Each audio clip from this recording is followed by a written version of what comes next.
Hello all, welcome to ईकीडा। Guys, आज हम नेगोशिएबल इंस्ट्रूमेंट्स एक्ट 1930 के अंडर जो हमारा नेक्स्ट टॉपिक है या जो हमारा नेक्स्ट नेगोशिएबल इंस्ट्रूमेंट है उस पर हम डिस्कस करने वाले हैं। और आज का हमारा टॉपिक है bills of exchange.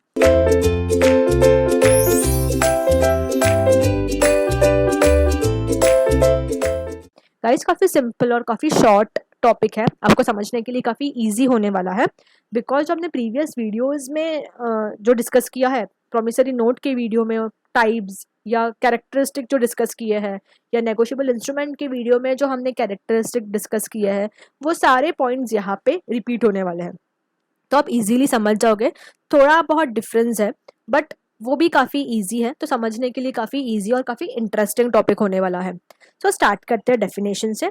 So bill of exchange का डेफिनेशन क्या कहता है? According to section 5, an instrument in writing containing an unconditional order signed by the maker directing a certain person to pay a certain sum of money only to or to the order of a certain person or to the bearer of the instrument।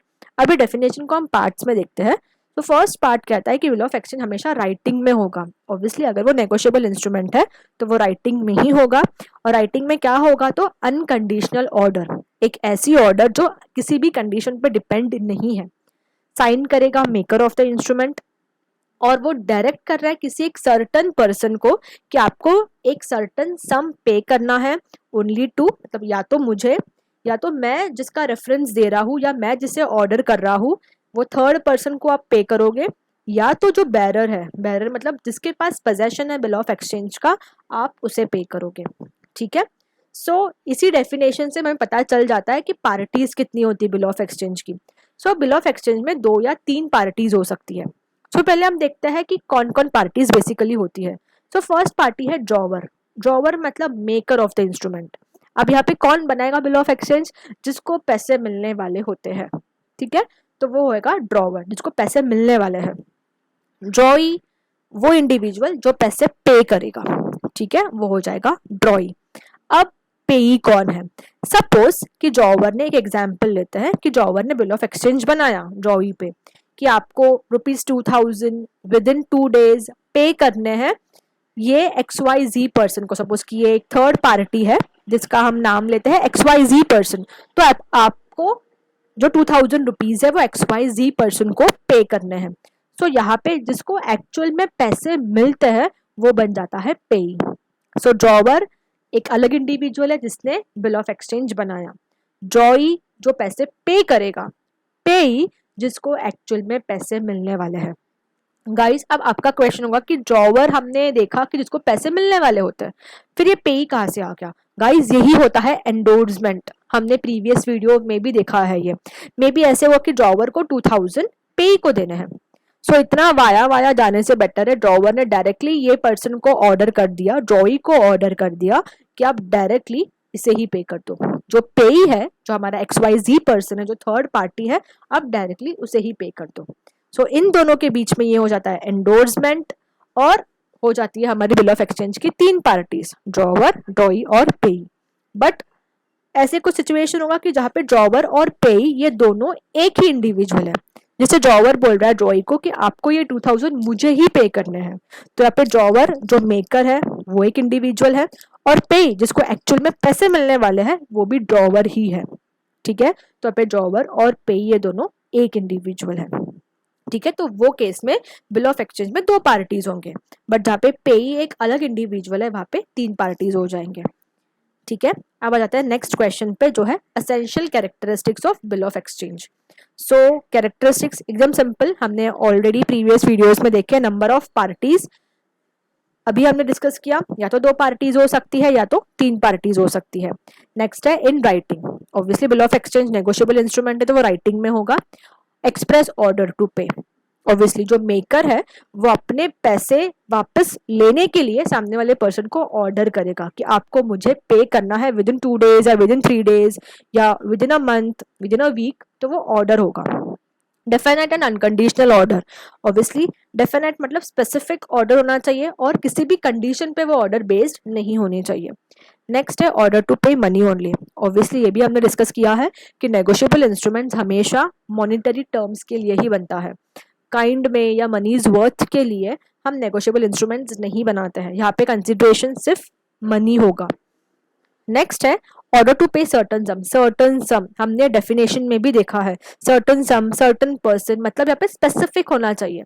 हम किससे order कर रहे हैं वो specific person भी, और कितने सम की ऑर्डर कर रहे हैं वो भी स्पेसिफिक होगा। अप्रॉक्सीमेटली 2000 या 2000 या 3000 के बीच में, ऐसा नहीं लिखना है। अगर 2551 है तो आपको वो स्पेसिफिकली क्लियरली वो सम वहाँ पे मेंशन करना है।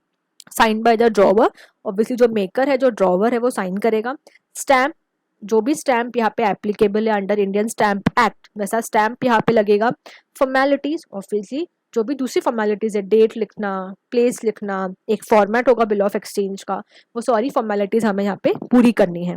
इंटेंशन एंड डिलीवरी, ऑब्वियसली सिर्फ बिल ऑफ एक्सचेंज नेम से एक नहीं बनाना है, सामने वाले पर्सन को वो सेंड भी करना है, और सामने वाला पर्सन मतलब जो ड्रॉई है वो जैसे ऑर्डर किया है, जितना सम ऑर्डर किया है, वो उसे एक्सेप्ट करके पे भी करेगा, वो हो जाता है इंटेंशन एंड डिलीवरी।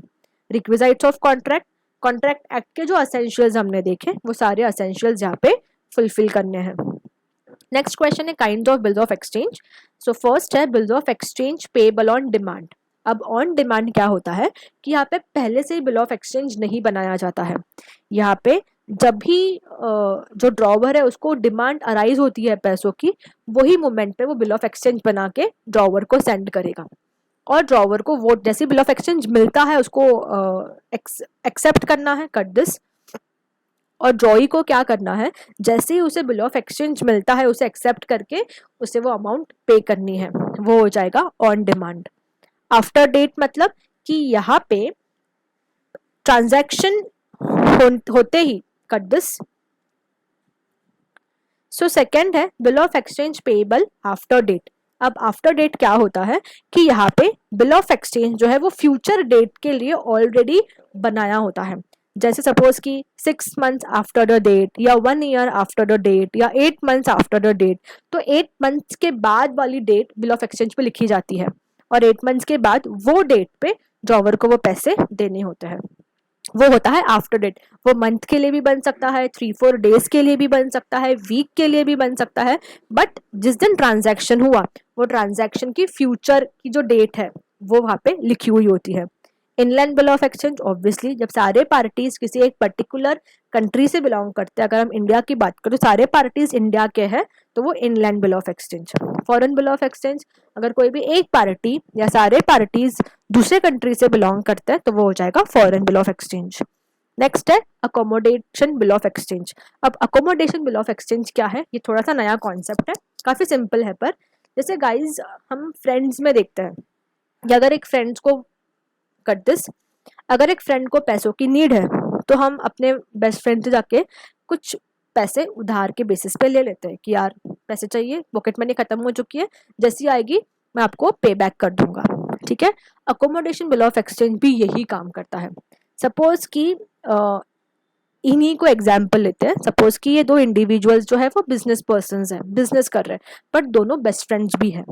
और अब ये जो इंडिविजुअल है, जो ड्रॉवर है, उसको पैसों की नीड आ चुकी है, उसको पता है कि अगर वो लोन लेगा तो उसको इंटरेस्ट वगैरह पे करना पड़ेगा, सो बेटर है कि वो अपने फ्रेंड से पैसे ले ले। वो अपने फ्रेंड के पास जाता है और उसको कुछ लैक्स की जरूरत है, 2-3 lakhs की। सो वो अपने फ्रेंड के पास जा रहा है, उसको कह रहा है कि मुझे 2-3 lakhs की बहुत ज़रूरत है, मुझे 2-3 lakhs की हेल्प चाहिए। तो अब ये जो इंडिविजुअल ये कहेगा कि यार मेरे पास तो अभी कैश तो उतनी नहीं है, तो अब क्या कर सकते हैं।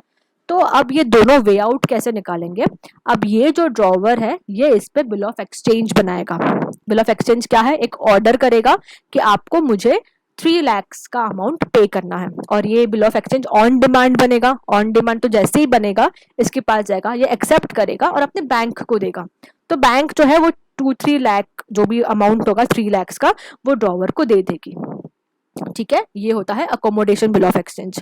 नेक्स्ट है bills in set. Bills in set क्या होता है, सपोज कि अगर हम एक्सपोर्ट इंपोर्ट की बात करें, एक्सपोर्ट इंपोर्ट में डील कर रहे हैं, तो जो पार्टीज है, ड्रॉवर, ड्रॉई या पेई, जितनी भी पार्टीज होंगी वो सारे अलग अलग कंट्री से बिलोंग करते हैं। सो हम यहाँ पे बिल्स जो है वो सेट में बनाएंगे। कि एक जो है इंडिया के पास जाएगा, दूसरा जो है वो अमेरिका के पास जाएगा, थर्ड जो है वो रशिया के पास जाएगा। So bills of exchange in set, और सब पे नंबर लिखा होता है, फर्स्ट है, सेकंड है। तो अगर किसी का वो इम्पोर्ट एक्सपोर्ट के शिपिंग में अगर लॉस्ट भी हो जाता है डॉक्यूमेंट, तो भी सेट जो होता है वो अवेलेबल होता है, जिससे हम इंफॉर्मेशन ले सकते हैं। अब ड्रॉई इन केस ऑफ नीड कौन होता है? सपोज ड्रॉवर है, इन्होंने बिल ऑफ एक्सचेंज बनाया, ड्रॉई पे बनाया, ड्रॉई के नाम के साथ नीचे और एक नाम लिखेंगे और उसके सामने लिखेंगे ड्रॉई इन केस ऑफ नीड। इसका मतलब क्या हो जाएगा कि इन केस अगर ड्रॉई पे नहीं कर पाया, तो जिस इंडिविजुअल का नाम लिखा है ड्रॉई इन केस ऑफ नीड, वो इंडिविजुअल ड्रॉई को पैसे पे करेगा। काइंड ऑफ अ गारंटर जो हम देखते हैं कि ड्रॉई की किसी ने गारंटी ली है कि अगर ये नहीं पे कर पाया तो मैं पे कर पाऊंगा, वो हो जाता है ड्रॉई इन केस ऑफ नीड, जहाँ पे ड्रॉवर होगा, ड्रॉई होगा और ड्रॉई के साथ एक और नाम होगा जो होगा ड्रॉई in case of need. So guys, ये था हमारा आज का topic bill of exchange. I hope आपको ये समझा होगा, काफ़ी सिंपल है। एक क्विक रिवीजन देखते हैं। डेफिनेशन कहता है कि ये राइटिंग में होना चाहिए, अनकंडीशनल ऑर्डर होगी, मेकर जो है वो सर्टेन पर्सन को ऑर्डर करेगा एक सर्टेन सम पे करने के लिए, या तो खुदे, या तो कट दिस, या तो उसे खुद को, या तो किसी और इंडिविजुअल को, या तो जिसके पास पोजेशन है उसे। फिर हमने देखा पार्टीज, बिल ऑफ एक्सचेंज में 2 या 3 पार्टीज हो सकती हैं। जब 2 पार्टीज होंगी तब ड्रॉवर और पेई ये इंडिविजुअल सेम होंगे, बट अगर 3 पार्टीज होंगी तो ड्रॉवर और पेई अलग अलग इंडिविजुअल्स होंगे। फिर हमने असेंशियल्स देखे, नंबर ऑफ पार्टीज, राइटिंग में होगा, order to pay, definite and unconditional order, order to pay money only, सिर्फ मनी के लिए ही बिल ऑफ एक्सचेंज या नेगोशिएबल इंस्ट्रूमेंट्स बनेंगे, order to pay certain sum, specific sum sign by the drawer, जो maker है वो साइन करेगा, स्टैम्प, जो भी एप्लीकेबल स्टैम्प है वो यहाँ पे स्टैम्प लगेगा, formalities, intention and delivery, requisites of contract. फिर हमने देखा kinds of bill of exchange. First है bill of exchange payable on demand, जैसे डिमांड अराइज होगी वही टाइम पे बिल ऑफ एक्सचेंज बनेगा। Bill of exchange payable after date, इसका मतलब है कि फ्यूचर डेट के भी कट दिस, फ्यूचर डेट के लिए पहले से ही बिल ऑफ एक्सचेंज हम बनाएंगे। इनलैंड बिल ऑफ एक्सचेंज कि जितने भी पार्टीज है वो सारे पार्टीज एक ही कंट्री से बिलोंग करते हैं। फॉरेन बिल ऑफ एक्सचेंज कि अगर कोई भी एक पार्टीज है, सारे पार्टीज बाहर के कंट्री में है, तो वो foreign bill of exchange. Next है accommodation bill of exchange. Accommodation जैसे हम फ्रेंड्स से पैसे लेते हैं, ठीक है, तो उसी हिसाब से उसी कॉन्सेप्ट को लेके अकोमोडेशन बिल ऑफ एक्सचेंज बनाया गया है कि अगर किसी को पैसों की नीड है तो वो जो है बिल ऑफ एक्सचेंज ड्रॉ कर सकता है अपने सामने वाले जो फ्रेंड है या सामने वाला जो बिजनेस पर्सन है उस पे। बिल्स इन सेट, अगर हम एक्सपोर्ट इम्पोर्ट की बात करें तो जहाँ पे बहुत ज़्यादा पार्टीज है और सबके पास बिल ऑफ एक्सचेंज जो जाता है उसकी कॉपी जाती है, तो हम सेट्स बनाते हैं, 1 2 3 नंबरिंग लिखते हैं उस पर, वो हो जाएगा bills in set. ड्रॉई in case of need kind of a guarantor होगा कि जो ड्रॉई की गारंटी लेगा कि अगर ये नहीं पे कर पाया तो उसके बिहाफ पे मैं ये पे करूंगा। ठीक है guys, so I hope bill of exchange topic आपको समझा होगा। With this will stop here, till then stay safe and happy learning. Thank you.